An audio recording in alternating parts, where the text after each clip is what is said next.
Hello there. I have finally gotten around to watching Croods 2. That's right. I'm about to monologue, son.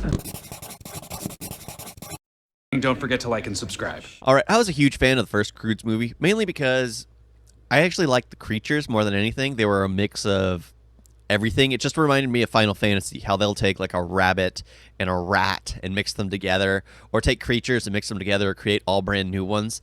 And Croods 2 basically does that with all the creatures. Or Croods does that with all the creatures. Croods 2 is a good continuation.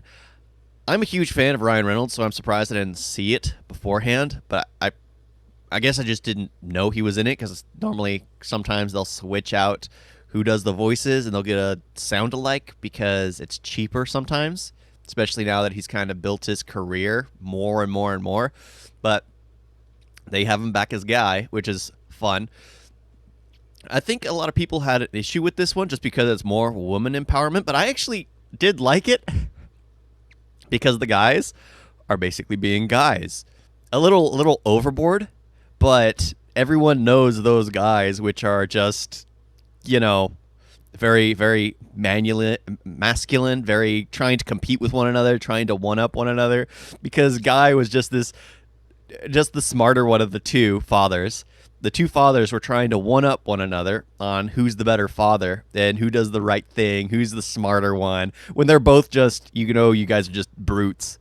You're brutes. so, so it's just like, okay, I like that. I actually enjoy that. They're the Banana Bros. Banana Bros. Yeah, and speaking Punch Monkey, I actually enjoyed that. That was funny.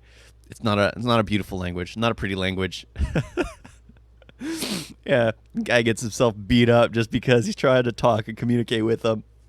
Yeah, so it's just like all these little things are just added on. I didn't mind so much the what is it? The crap. I'm trying to think the mothers not getting along. I found it weird though that immediately I forgot the names of the characters. Yeah, but the two daughters immediately become like besties, and it's just like this seems a little odd. I was thinking like immediately when I saw it, I was like, jealousy's gonna set in.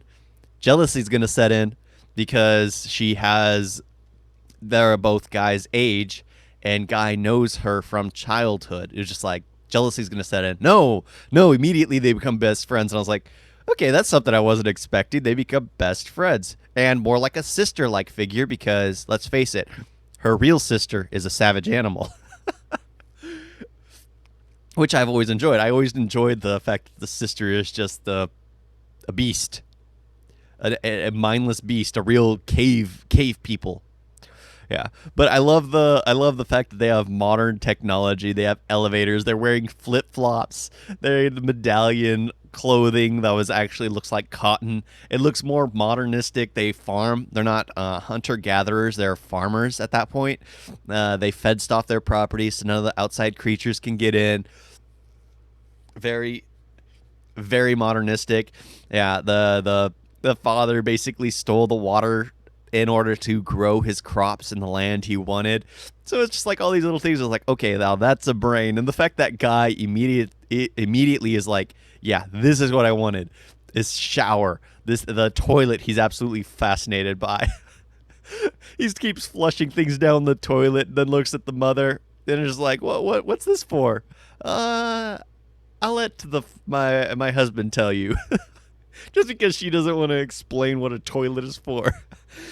Yeah, but the fact that they have all those amenities, is that the right word? Amenities, perks, or whatever it is, modern inventions, just it's kind of stupid, but funny. Because it's like a guy goes from with brutes to going into a modern society.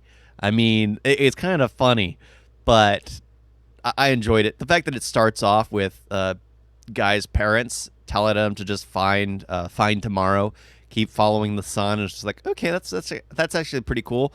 But then I started wondering, it's just like, why didn't Guy and his parents go with that family a long time ago?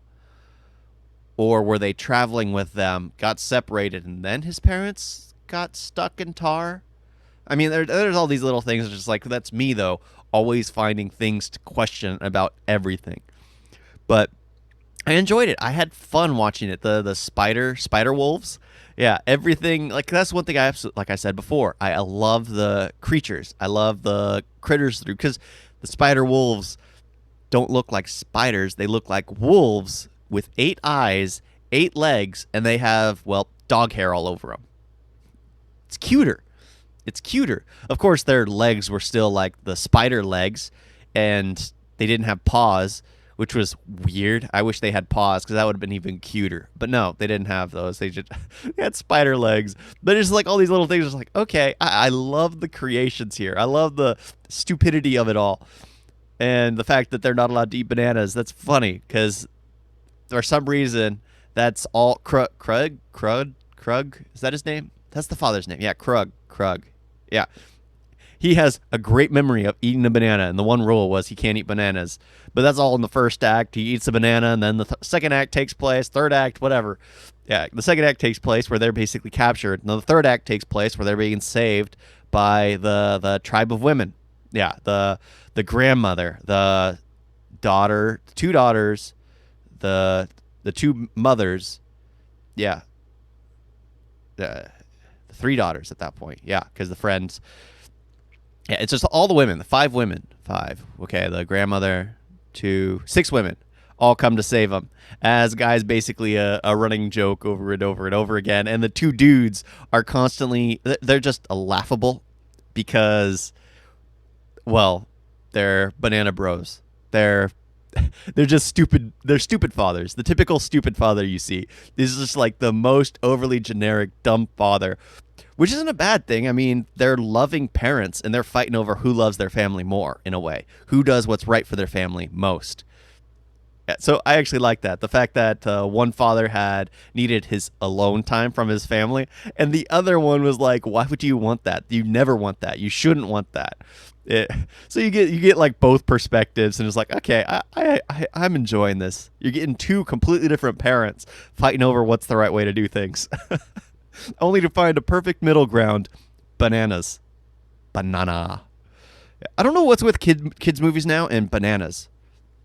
I think it all started with Minions, but it seems like I keep seeing bananas coming up over and over and over and over and over again. Yeah. Croods 2. I enjoyed it. I absolutely loved it. It's funny, I really didn't talk much about anything. I realized that. Because the story is very simple. There isn't much to it. It's just a fun watch. So I was remembering scenes. I was remembering the characters. I was remembering little things like that. Thank you all for watching. Talk to you next time. Toodles.